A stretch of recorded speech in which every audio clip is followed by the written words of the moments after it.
Meet the People with your host, Nio Campbell. Hello everyone, this is Meet the People, and I'm your host, Nio Campbell, and we have a great interview for you guys today. Today we have Tevin Scott.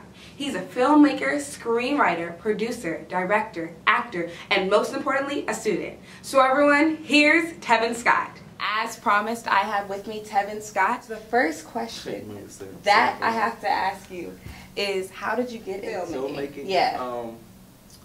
Say start in sophomore year of high school. I actually did not want to be a filmmaker.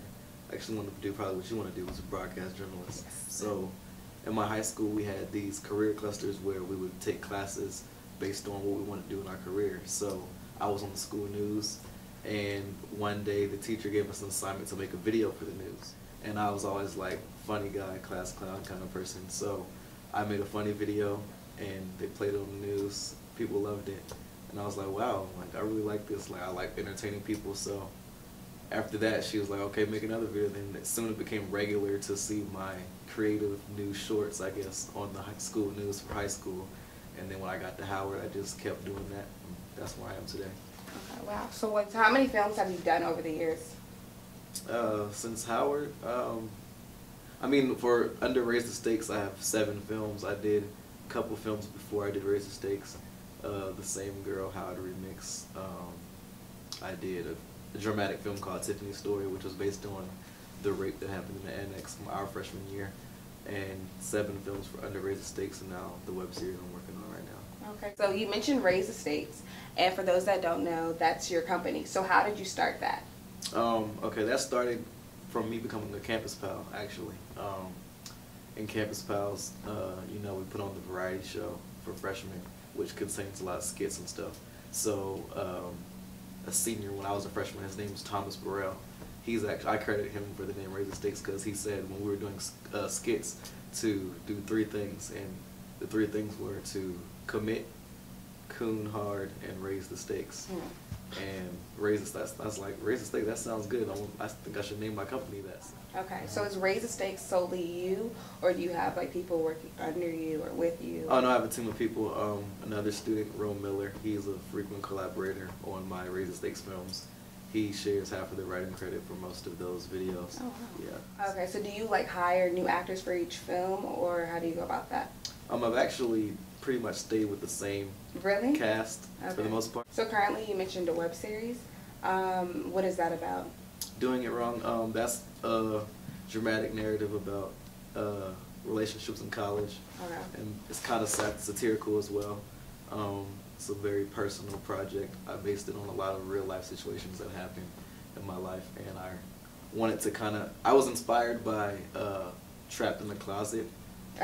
That actually sounds kind of weird because that's like a music video, and this is like a web series. But I really like how Trapped in the Closet has cliffhangers at the very end of every chapter, and that's kind of how I did Doing It Wrong. So there's cliffhangers. Okay. So do you have any music like within Doing It Wrong, with someone coming out of the closet maybe singing anything? Oh no, it's not a music. Okay, it's just straight. Okay. Real. So like, okay, so you have lots of hats. One that you wear the most is filmmaking, but if it wasn't for filmmaking, what else would you do? Honestly, don't know. Really? I'm so in love with film, like there's nothing else I could possibly picture myself doing. I don't have a backup plan. That's good. A lot of people say it's good to not have a backup plan because you focus on one thing. That's real. Basically, gonna do this or die trying. Basically. Yeah, that's real. So who's your biggest inspiration? My biggest inspiration? Yeah. I'd say my biggest inspiration is Kanye West. As a creator, he's a huge innovator. He's always pushing the envelope in his stuff that he's doing, and that's the kind of thing that I want to do. So what has been like one of your best experiences when it comes to making your films? Best experiences? That's a tough question. The best experience is just when we're actually filmmakers. Okay, so if you had to choose one famous person, any actor, singer, dancer, I guess, to be in your films, who would you choose? One, just one. Yeah. I think I'll have to say Jamie Foxx. Okay, why? Because I think Jamie Foxx is probably the most talented man in entertainment. He's a comedian, actor, singer, does everything flawlessly. And I'd really like to work with him if I had to choose anybody. That's a real. I was thinking You probably say Will Smith, Denzel. Actually, got a chance to intern under Will Smith. Really? This past summer for his company, Overbrook Entertainment. How was that experience? That was great. That was my first time actually being in LA. Wow. So did you get to meet him? I did actually. That's not sure we could tell that story. Yeah, go ahead. So, my first interaction with Will Smith was pretty awkward. I was in the bathroom, and I was using the bathroom, and I'm inside the stall, so I can't see who's out there. So this is like a two-person bathroom too. So there's like a stall and a urinal. Okay. Okay. So he comes in, and I just hear this voice. He's loud. I'm like, who is this? Yeah. And then I look to the side, and I see these big Jordans. He's wearing Jordan Retro 3s. I'm like, nobody in here wears Jordans, like, because this is like a professional place, I guess. Like, who is this? And then I go outside the bathroom, and he's gone. And then when I look around, the interns are like, did you see him? I'm like, see who? He's like, Will Smith, he was just in the bathroom. Like, we thought you were going to be washing your hands. He was going to walk in. And that would have been even more awkward. But, yeah, so that's kind of my first time being interaction. the same interaction. And then later on, I met him a couple of days later. And what was he like? It's pretty cool. Just like he is on TV.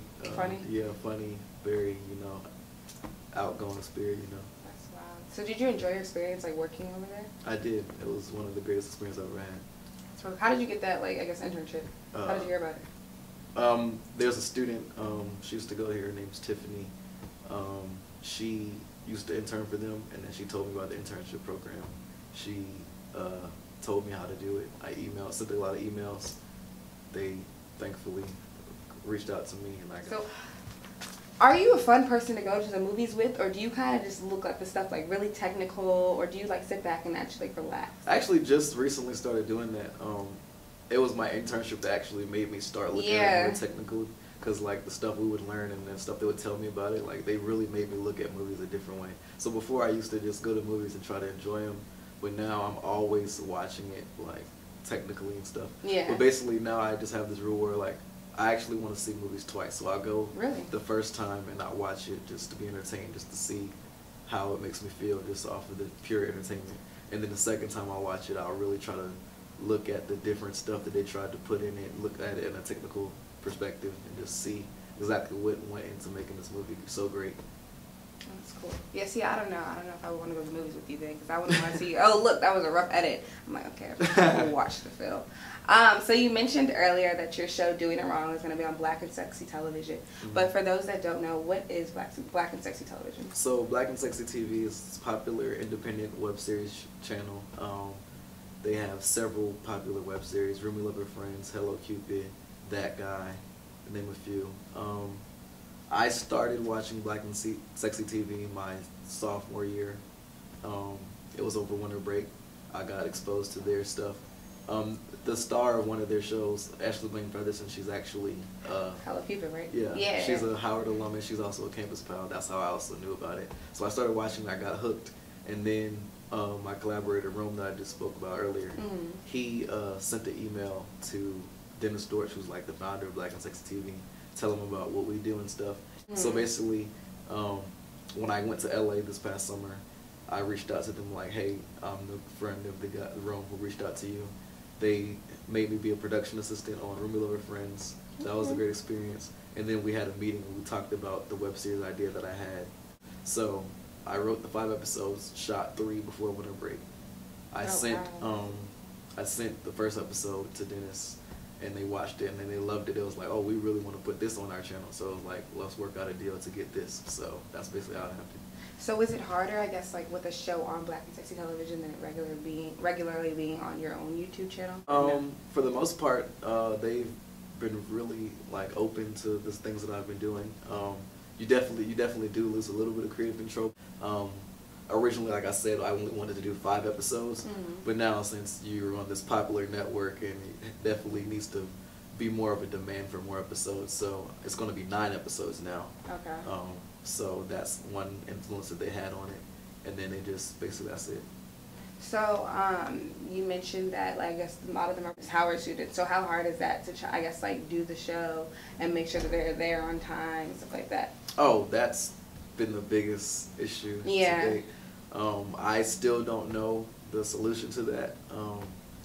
I mean, I can only just be thankful that we've been able to get stuff done, like eventually, but that's really been one of the most stressful things, just having everybody get on time. And then with people's schedules, because we're all college students, we all are taking about 15 or more credits, so balancing our school, social life, and this, which is definitely like a whole nother section of your life. Like, this definitely takes up a lot of your life, so it's definitely been hard to do that. That's real. So what's a typical video shoot day for you like?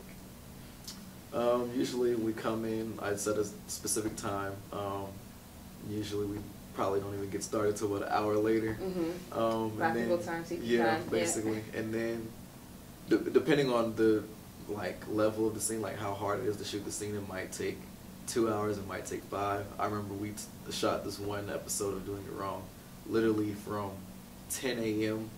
to 1 a.m. in the morning, all day on a Sunday. That was the longest shoot, the longest and most stressful shoot we ever had. But it was really fun though. Wow. But so, how do you manage school and filmmaking, this production, directing, producing, screenwriting? Like, how do you manage all of that? Yeah, and still happen to do well? You're doing well in school, right? Yeah. Okay. How do you manage to do that? I mean, I will admit, I definitely focus more time on my filmmaking than my school. Like, but I can just think that with my major, I haven't been like, I'm not like a bio major or like a business major where they have to strictly be on their books and stuff. So basically I have enough time with my major to allow for my filmmaking to be the #1 focus in my life. So it's really not been that hard to manage. It's been a lot harder junior year, because once you get into junior year, your course load gets a lot tougher. Yeah. But it's been pretty easy so far. So what is your advice, I guess, to future filmmakers? Future filmmakers, just to shoot, like, just keep shooting. Don't not shoot, because like when you, I mean, like freshman year, like people, these film majors, you come into Howard, as soon as you get to campus, you need to be making films. Okay. Like when I got to campus, I was influenced by another filmmaker named Jared O'Connor. As soon as I got to campus, I met him. He was shooting films. I'm like, oh, I have to do this. So I started shooting films, and you just have to keep shooting. So, you know, like Taylor Swift, I guess she puts all of her stuff, you know, her relationships and stuff into her songs. Do you do that with your films? Yes. Really? So you're the Taylor Swift of the film industry? I wouldn't say that. I mean, I don't know how this will sound. I kind of would compare it to, low-key, I compare it to kind of like Drake. Okay, so you're Drake, okay. Because, like, usually everything that every film, even the Racist Takes films, they, like, spar from a situation that happened in my life, and I'll exaggerate to make it funny or make it dramatic. But yeah, so definitely, like, films like The Friend Zone, HBCU Cheaters, and then definitely Doing It Wrong. Doing It Wrong is definitely very personal. I'm actually kind of nervous of how it's going to be perceived by certain people. I got you. Yeah. So ladies, be careful. Don't break his heart, because you'll be the next, I guess, plot of his next web series. I guess we got to wrap it up. So this is your time to really promo yourself. Talk about, I guess, maybe, how can people find you on the internet, Twitter, all that stuff? Okay, so you guys can find me on social media, all social media platforms at I'm Tevin Scott. That's I, the letter M, Tevin Scott, not I am. Also, you can find me on YouTube at youtube.com/RaiseTheStakesTV. And Doing It Wrong will be premiering on Black and Sexy TV later this year.